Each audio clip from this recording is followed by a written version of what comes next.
This Porsche 944 Turbo has a very mysterious past. You see, at first glance, you just see a white 944 Turbo. But you see, this 944 Turbo might have just been owned by Pablo Escobar himself. Elliott from 944 Barn recently became the new owner of this 944 Turbo, where he learned all of the history behind it. So I'm gonna be running through all of the evidence with him to see why he thinks this car was originally owned by Pablo Escobar, or at the very least, one of his associates. Unfortunately, while I was down at 944 Barn, I did not film a whole lot, so I am gonna be butting in here quite often to help you understand the story better. But before I go into any evidence about the car, I think it's very fair that we have to go over some history on Pablo Escobar himself, but I'm not gonna go too in depth on him because I'm pretty sure we all know who he is. Also, I'm not sure that YouTube would fully allow me to do that, so I'm just gonna play it safe. So he was born December 1st of 1949 and he died on December 2nd of 1993. And keep that in mind because that's gonna come into play later. Now, before he became really famous for what he's known for today, he was an amateur driver and he did race a Porsche 911, and it was the Carrera RSR edition, which is a really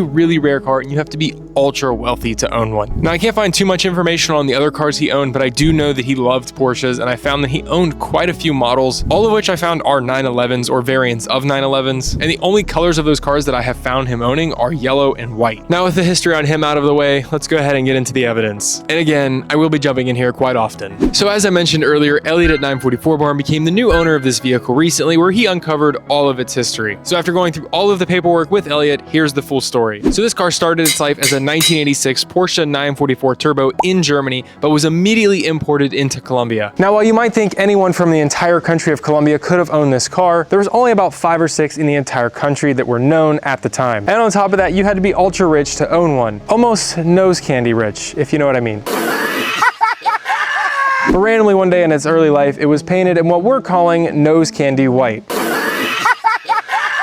So yes, when this car left the Porsche factory in Germany, it was actually a brown car. When Elliott and I were searching through the paperwork, we kept seeing names such as cafe and chocolate listed under the colors, which literally just means brown. But as you continue to search through the paperwork, you start to see the name Blanco pop up, meaning that the car was now white. The earliest account I can find of this was in September of 1987, but the car was imported to Colombia in March of 1987, so somewhere in between there, it was painted. But when you look at this paint job, this is no lousy paint job. They stripped everything down to get it to be white in every corner. When you look up under the hood pads, when you look up under the engine, when you look at the door jambs, everything is white. You will not find one speck of brown on this car left. Now, the interior and everything else has been completely left alone, but one really important thing they forgot to do, at least I would think they forgot to do it, is put the option code list back in the hatch of the car. So if you don't know, 944s have an option code list that has the VIN and all of the option codes to that VIN in the hatch of the car. But when Elliott looked back there, it was not there. From our understanding, the VIN and everything matches up, but we unfortunately don't know the full option code of this car. From our own 944 knowledge, we can make out what options this has, but unfortunately, we don't know exactly everything it has. So one interesting thing I find about this car is that it is not a full European spec,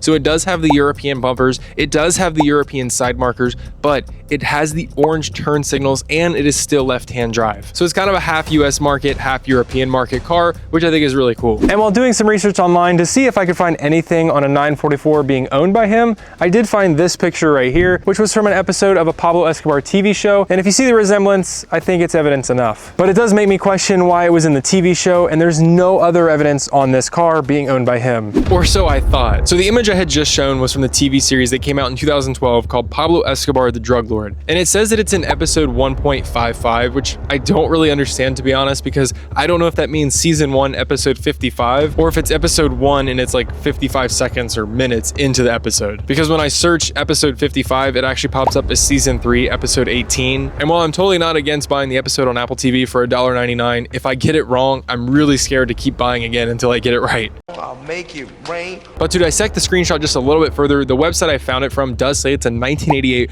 Porsche 944 S2 or Turbo. So they don't exactly know if it's a Turbo or an S2 because the image doesn't really show enough to decipher that. But one thing I think I can decipher from this is the wheels that it has. Now, you can't really see them that well, but you can see just a little bit of the rim of the wheel, and I'm pretty sure they're phone dials, which is also on this car that Elliott has. And the reason I think they're phone dials is because all the other Porsche wheels at that time, D90s, the sewer lids, which I'm not even sure if the sewer lids came on a 944 or not, but also they had the Fuchs, but all of those wheels had a chrome lip on them. This does not have a chrome lip. Now, the only difference is this says it's a 1988 944. I don't know if that's an exact description of this screenshot, to be honest, but the one that Elliott Elliott has is a 1986. Also, I do notice the phone dials on Elliott's do look like they've been refinished because they do have a more chrome look to them than the typical factory ones. Now, unfortunately, this car has no records before the year of 1993, which doesn't look good for our evidence, except we did find something that might indicate why this car has no records before that year. So Elliott and I did have quite a lot of paperwork to go through for this car, and they all start in 1987 when the car was imported from Germany into Colombia. So we have all like the state and federal official documents that state all the import facts about the car, what it is, what color it is, where it's going, all sorts of things. But then it randomly goes dark for 6 years, and there's no paperwork until 1993, which, if you remember, I had mentioned earlier that he had actually passed in 1993.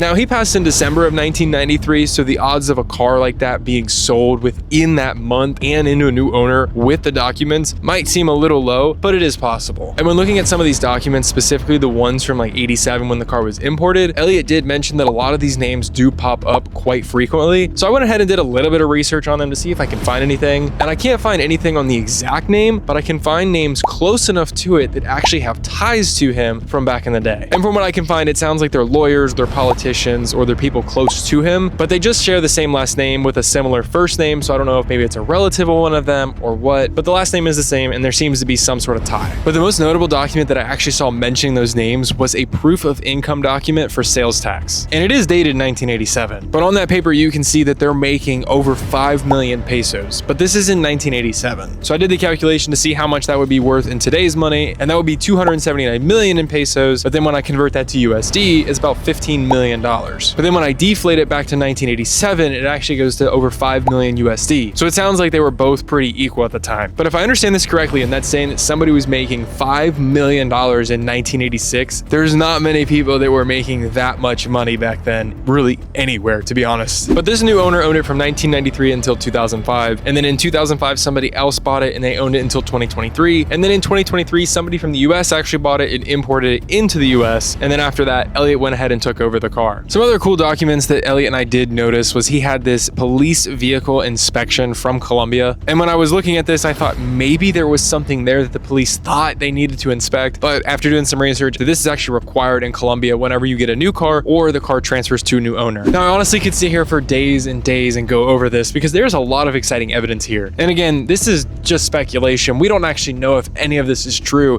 It could just be a complete coincidence that we're just tying together. But let me know what you think. Do you guys actually think this was owned by Pablo Escobar, or do you think that it's just a coincidence all along? But that's gonna be all I have here for you guys this week. I really do hope you guys enjoyed this video. This was a lot of extensive research. I have been on my laptop for weeks researching this and trying to get this video together. I know it wasn't that long. This really was a lot of work to do this. And working with Elliott and going down to 944 Barn in July, and it's just been a lot in the making, trying to learn as much as I can about this car and research it so I can give you guys all of the information that we have, and then you can kind of make your own decision, or at least it's just a really cool story to tell and kind of learn about it. But if you guys did enjoy this, please make sure you guys like and share this video with your friends, and make sure you guys subscribe because we're getting really close to 3,000 subscribers, and I really hope that maybe this video can help push us over that edge.